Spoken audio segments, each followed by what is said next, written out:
Bismillahirrahmanirrahim. Assalamu alaikum. Dear students, today's lecture is about partial correlation. This is further topic of introduction. मज़ीद उसका concept जो है हम इसमें लेते हैं partial correlation का. A case study is considered in this lecture. A data set is taken from the website having one dependent variable and some independent variables.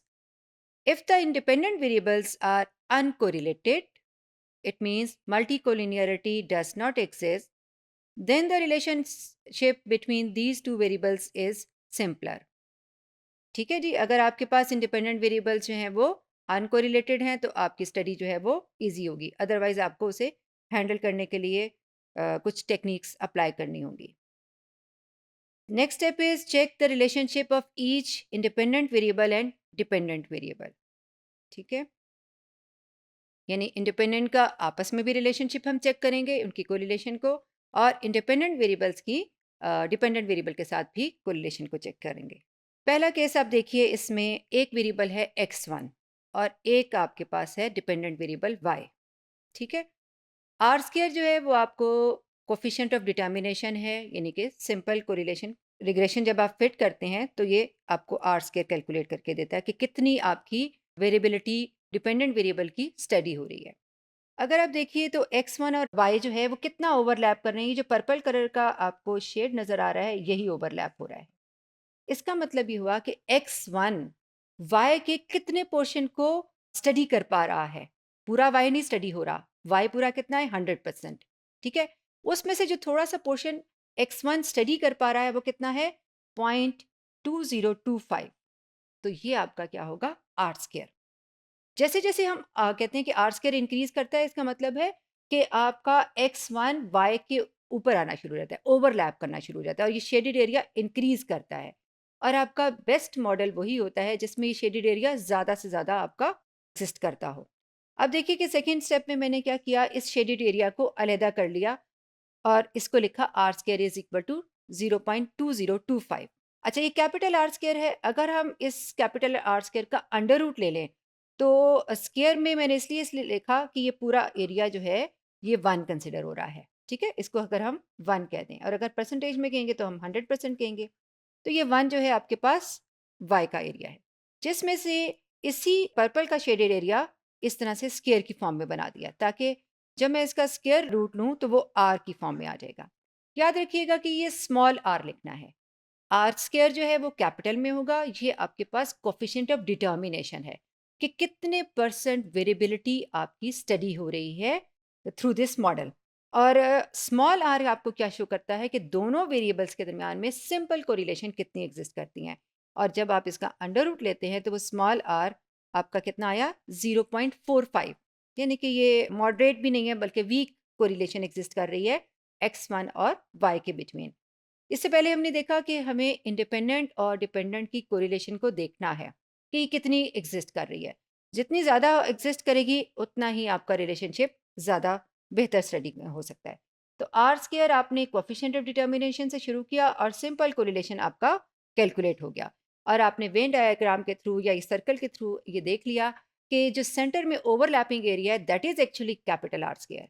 और जब हम उसी को स्क्वायर की फॉर्म में कन्वर्ट करके उसका अंडर रूट लेते हैं और एक साइड उसकी फाइंड हो जाती है स्मॉल आर की फॉर्म में, दैट इज सिंपल कोरिलेशन. अच्छा, अब तो है कि ये एक ओवरलैपिंग एरिया थोड़ा सा एग्जिस्ट कर रहा है. अगर यही एरिया एग्जिस्ट ही नहीं कर रहा, दो सर्कल बिल्कुल आइसोलेटेड हैं, x1 अलहदा खड़ा है और y अलहदा है, इट मीन्स आर स्क्वायर 0. ठीक है, तो जब आर स्क्वायर आपका 0 होगा तो स्क्वायर जो बनेगा आपका आर स्क्वायर का उसमें कोई एरिया शेडेड नहीं आएगा, तो स्मॉल आर की वैल्यू भी क्या है, वो भी 0 होगी. यानी if there are two variables there is no correlation between these two variables then coefficient of determination and small r both are 0. Next is perfect correlation. अगर आप देखिए कि दोनों सर्कल्स जो है उसके साइड से नज़र आ रहा है कि ये ओवरलैप कर रहे हैं. ठीक है, ये थोड़ा सा एक पीछे की तरफ नज़र आ रहा है, एक ये आगे की तरफ है. x1 पीछे है और y ऊपर है, तभी उन दोनों के कलर्स जो हैं वो लाइट होकर स्काई ब्लू कलर में आ गए हैं. जब ये पूरा ओवरलैप कर गया एक सर्कल दूसरे सर्कल के ऊपर, इसका मतलब है 100% variation of y can be studied by x1, यानी x1 पूरा ही उसको एक्सप्लेन कर रहा है। तो इसलिए आपका आर स्क्वायर क्या होगा, अगर हम इसको बनाते हैं इस फॉर्म में, ठीक है, आर स्क्वायर, तो ये 1 था, और स्मॉल आर क्या होगा, ये पूरी साइड जो है वो पूरी की पूरी जो है वो 1 ही कंसिडर होगी, और आर स्क्वायर भी क्या होगा, 1 होगा, और ये पूरा एरिया ही आपका शेडेड एरिया होगा। ठीक है, तो परफेक्ट कोरिलेशन में आपके पास इस तरह से डायग्राम बनेगी। अब हम कंसिडर करते हैं एक data set M T cars. ठीक है, ये एग्जिस्ट करता है वेबसाइट पे, अगर आप इसको गूगल करें तो ये आपके पास ओपन हो जाएगा। कुछ 2-3 मुख्तलिफ वेबसाइट्स हैं, CSV फॉर्म में है डेटा फाइल, जिसको आप एक्सेल में खोल सकते हैं। अच्छा, इस डेटा सेट को मैं आपको पहले व्यू करा देती हूँ। ठीक है, पहले हम व्यू करके फिर वापस आते हैं। अब आप देखिए, पहला जो कॉलम है वो किसका है, मॉडल, यानी कि कार का मेड क्या है। उसके बाद क्या है, cylinders, displacement, MPG miles per gallon, HP horse power, drat, drat जो है वो आपकी एक्सेल गियर रेशो है।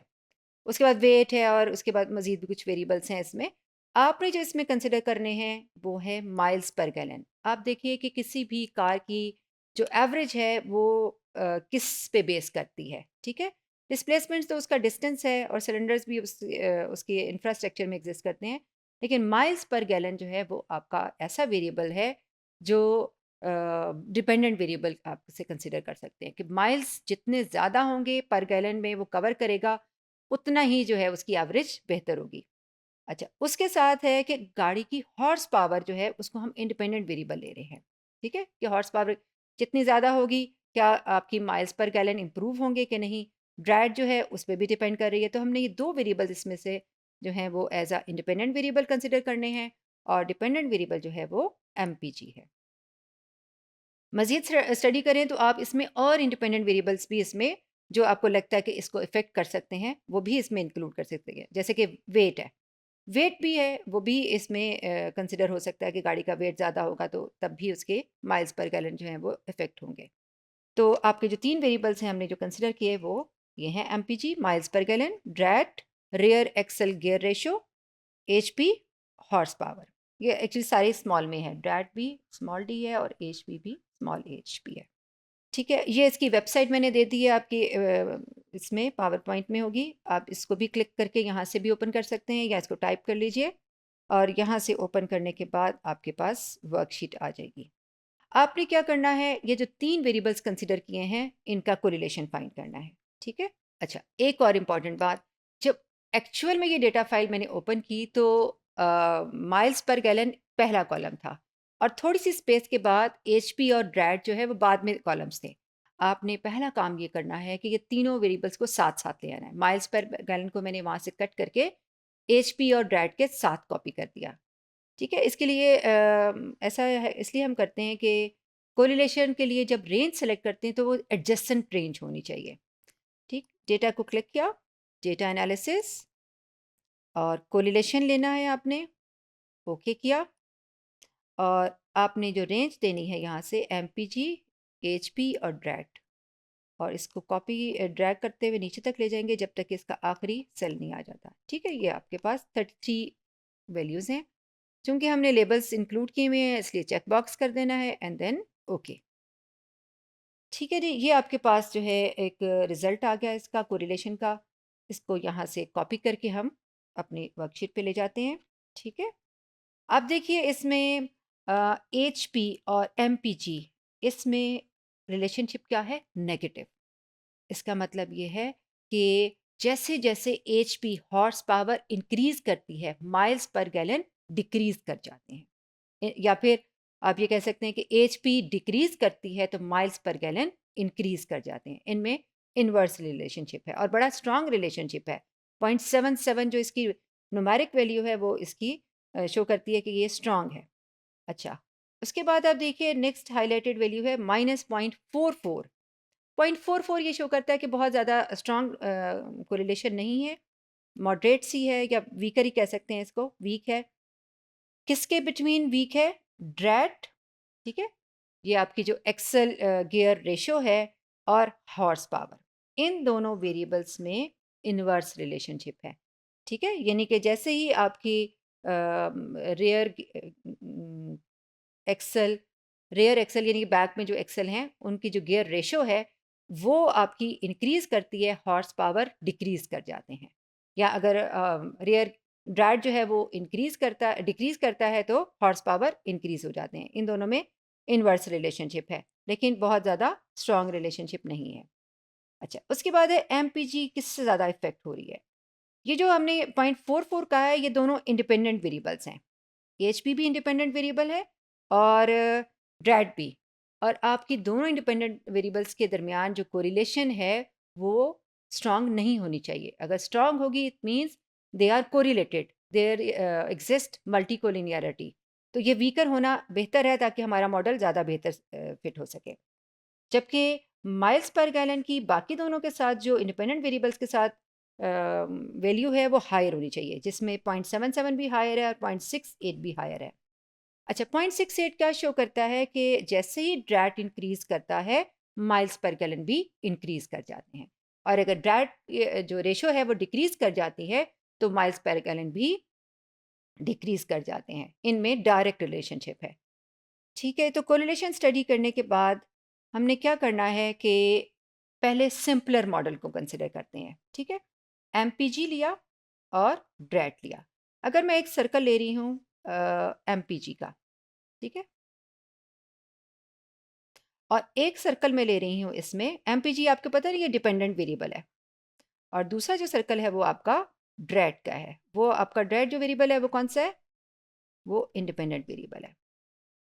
ठीक है, अच्छा, अब इंडिपेंडेंट वेरिएबल और डिपेंडेंट वेरिएबल का जो सेंटर वाला पोर्शन है वो आपका क्या है, आर स्क्वायर है, दैट इज 0.464।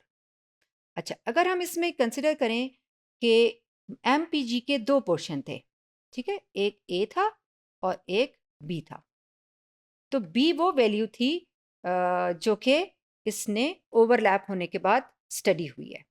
ठीक है, तो आपने जब इसका अंडर रूट लिया तो कोरिलेशन का रिजल्ट क्या आ गया, 0.6812।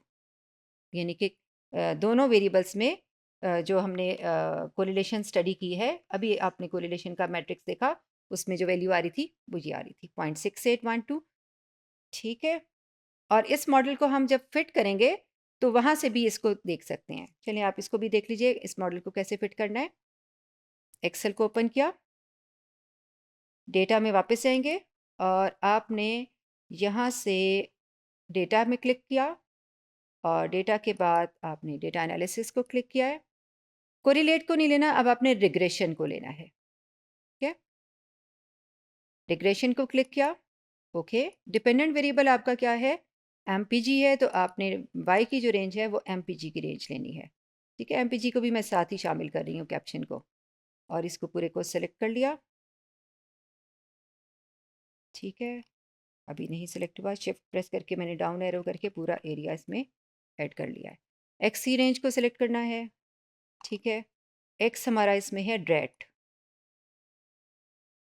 ठीक है, ये हमने सेलेक्ट कर लिया। लेबल्स हमारे इंक्लूडेड हैं, इसको क्लिक करके ओके किया। अच्छा, आउटपुट वो एक नई विंडो में खोल देगा, चले ओके, उससे भी फ़र्क नहीं पड़ता, हम इसको लिख देते हैं कि आउटपुट आपकी ये आ गई। इसमें आप देखिए जो समरी टेबल है ऊपर वाला, इसमें आपकी जो आर स्क्वायर की वैल्यू है वो देखिए कितनी आ रही है, 0.4639, जिसको मैंने 0.464 लिख दिया है। और आप मल्टीपल आर जो है वो यहाँ से देखिए कितना आ रहा है, जो फर्स्ट टू रोज हैं वो कितना आ रहा है, 0.6811, जो कि मैंने 0.6811 के बाद 7 था तो मैंने उसको राउंड ऑफ करके 0.6812 लिख दिया है। ठीक है, तो ये दोनों रिजल्ट्स आपके यहाँ पर एग्जिस्ट कर रहे हैं, ये दो रिजल्ट्स। ठीक है, अच्छा, उसके बाद अब देखिए कि हम दूसरा सिंपलर मॉडल क्या लगा सकते हैं। एमपीजी हमारा डिपेंडेंट वेरिएबल है और ड्रैड जो है वो इंडिपेंडेंट वेरिएबल है। अब इंडिपेंडेंट वेरिएबल को हम चेंज करते हैं और कौन सा लेते हैं, अब एचपी को इंडिपेंडेंट वेरिएबल लेते हैं, और एमपीजी तो आपका डिपेंडेंट ही है। अब दोबारा से हम ये मॉडल फिट करेंगे एक्सेल में जाकर, और अब चेंज करेंगे। पहले मैंने डेटा के फाइल वर्कशीट को ओपन कर लेना है, और फिर उसके बाद रिग्रेशन को दोबारा से रन करना है। ठीक, डेटा एनालिसिस, रिग्रेशन, ओके। अच्छा, और यहाँ से मैं अब एमपीजी की तो वही रेंज है, एक्स चेंज हो रहा है तो मैंने एक्स को यहाँ से डिलीट कर देती हूँ। ठीक है, बैक स्पेस से। वाई की रेंज तो सेम ही है और एच पी को सिलेक्ट कर लेते हैं यहाँ से। ठीक है, एच पी सेलेक्ट हो गया, okay. Labels already check box है, ओके कर दिया। एक और नई वर्कशीट खुल गई जो कि वर्कशीट नंबर 3 है। अगर हमने अपनी कन्वीनियंस के लिए लिखना है तो इसको डबल क्लिक करके हम लिख सकते हैं कि ये है आपके पास एम पी जी और विद रिलेशन है तो इसको लिखते हैं टिल्डा साइन। ठीक है, और एच पी है इसमें। ठीक, ओके, एंटर प्रेस कर दिया। अच्छा, इसके जो फ्रंट पे आप देखिए सबसे ऊपर, ये देखिए आप, हम जरा फर्स्ट कॉलम को थोड़ा वाइट कर लेते हैं। आप देखिए कि आर स्क्वायर का रिजल्ट आया है 0.6024 और जो आपके पास आर की वैल्यू है कोरिलेशन की वो है 0.7761। ठीक है, ये दोनों हम यहाँ से नोट करते हैं। ठीक है, 0.7761 और 0.602 ये आपके पास एग्जिस्ट कर रहा है। अच्छा, इसमें भी आपने अगर सर्कल्स बनाने हैं तो ये आपका एमपीजी का सर्कल होगा, ये आपका एचपी का सर्कल है। ठीक है, ये एमपीजी। और अब आपके पास जो एरिया आ रहा है इसमें आर स्क्वायर का वो बी प्लस सी, यानी कि ये वाला जो एरिया है ये आपके पास बी प्लस सी है, आर स्क्वायर। ठीक है, अच्छा, उसके बाद आपने ये सिंपलर मॉडल लगाए हैं। ठीक है, और सिंपल कोरिलेशन इसमें कैलकुलेट किया है जिसमें दो इंडिपेंडेंट वेरिएबल्स में से एक को कंसिडर किया है। अब हम क्या करते हैं, दोनों को at the same time consider करते हैं और फिर देखते हैं कि जो हम जो फिगर बना रहे हैं इसमें ओवरलैपिंग एरिया, एक वेरिएबल इंडिपेंडेंट की वजह से एक ओवरलैपिंग एरिया आ रहा है, एक और इंडिपेंडेंट वेरिएबल आएगा तो किस तरह से ओवरलैपिंग एरिया बनेगा। ये हमने दोनों को at the same time select कर लिया। ये आप दोबारा से एक्सेल में कर लीजिएगा। एमपीजी को आपने डिपेंडेंट वेरिएबल लिया और इन दोनों वेरिएबल्स को इंडिपेंडेंट। अब आप देखिए आर स्क्वायर की वैल्यू कितनी आ गई, 0.74, और आर की वैल्यू क्या आ गई, 0.86। अगर आप पिछली दोनों रिजल्ट्स को देखिए तो आपके पिछले दोनों रिजल्ट्स में कोरिलेशन जो है वो 86 नहीं थी, 0.86। अब आपकी कोरिलेशन जो है 0.86 आ गई है। ठीक है, इन दोनों को हम नोट करते हैं। अब देखिए कि आपके पास ये इस तरह से ये वेरिएबल्स हैं, ये independent variable, first independent variable, ये सेकंड इंडिपेंडेंट वेरिएबल, और एम पी जी आपका डिपेंडेंट वेरिएबल है। ठीक है, अगर हम इन सर्कल्स को यहाँ से ऐसे कंप्लीट कर दें, ऐसे एक आ जाएगा और इसका सर्कल यहाँ से ऐसे आ गया, तो आपके पास यहाँ पे ये देखें तो ये 3 पोर्शंस बन रहे हैं, 1, 2 और ये 3। इन 3 पोर्शंस को मैं यहाँ पे क्या कह रही हूँ, ये ए, बी और सी हैं। यानी एम पी जी के ये जो बाकी इंडिपेंडेंट वेरिएबल्स को मैंने यहाँ से कट कर दिया, सिर्फ किसको कंसिडर किया है, ये डिपेंडेंट वेरिएबल को। तो डिपेंडेंट वेरिएबल में आपके पास एक पोर्शन जो है वो ए है, एक पोर्शन जो है वो सी है, और जो दोनों को ओवरलैप इकट्ठा कर रहा है दैट इज बी। ठीक है, जो कि ये बिल्कुल सेंटर में है, तीनों का इकट्ठा शेडेड एरिया है ये वाला, दैट इज बी। अच्छा, अब इस केस में अगर आप देखें कि आपका जो आर स्क्वायर है, अच्छा, एमपीजी में अगर ए बी सी तो ये बाकी पोर्शन क्या होगा इसका, ये डी होगा। और इस पूरे को अगर हम इकट्ठा कंसिडर कर लें तो वो क्या आएगा, 1 के इक्वल, यानी कि M P G is equal to A plus B plus C plus D. A B C जो है वो तीनों स्टडी हो रहे हैं थ्रू आप इंडिपेंडेंट वेरिएबल्स, और जो डी है वो अनएक्सप्लेन्ड वेरिएशन है जो कि एम पी जी के अंदर एग्जिस्ट कर रही है। ठीक है, अब आप देखिए कि हमने पिछली स्लाइड से ले लिया कि ए प्लस बी वो एरिया है, अगर आप यहाँ से भी देखें, जो ड्रैट से आया था ये वाला एरिया। ठीक है, और वो कितना आया, 0.464। अच्छा, उसके बाद देखिए नेक्स्ट क्या है, बी सी। बी सी कौन सा एरिया है, ये वाला इस साइड पे जो है, ये कहाँ से आ रहा है, इस तरफ से आ रहा है, कहाँ से, एच पी के थ्रू आ रहा है, तो वो कितना है, 0.602 है। ठीक है, और ए बी सी कहाँ से आ रहा है, जब हमने दोनों वेरिएबल्स को at the same time model में शामिल किया और रिग्रेशन रन किया और हमारी जो आउटपुट आई उसमें आपके पास जो रिजल्ट आ रहा था वो 0.7412 था। ठीक है, आर स्क्वायर का जो रिजल्ट था वो 0.7412 था। वो कौन सा है, वो सारा है, यानी कि ये यहाँ से यहाँ तक है, तीनों चीज़ें ए बी सी, ये सारा इकट्ठा करके 0.74। अगर 100% में से इसको माइनस कर दें या 1 में से इसको माइनस कर दें तो ऑलमोस्ट 26% जो है वेरिएशन वो लेफ्ट हो जाएंगी, जो कि डी है यहाँ पर। ठीक है। अच्छा, इसके बाद हमने क्या करना है, डी को इसमें से माइनस किया, इस एक्सप्रेशन में से तीनों को सॉल्व करके फाइंड आउट किया, तो डी कितना आ गया, 0.2588। ठीक है। तो अब आपने देखना है कि ये इस वेरिएशन को यहाँ पर इस तरह से है, ये ए बी सी और डी। ठीक है। तो अब आपने इसमें कैलकुलेट करना है डी के बाद आर को। ठीक है। अगर हम कोरिलेशन देखें तो ये रेशो होती है ए ओवर ए प्लस डी, और अगर हम यहाँ से कंसिडर करें तो आर जो है वो बी ओवर, यानी ये जो सेंटर वाला पोर्शन है, ए प्लस डी। ठीक है। इस तरह से कोरिलेशंस आएंगी रेशोज़ में।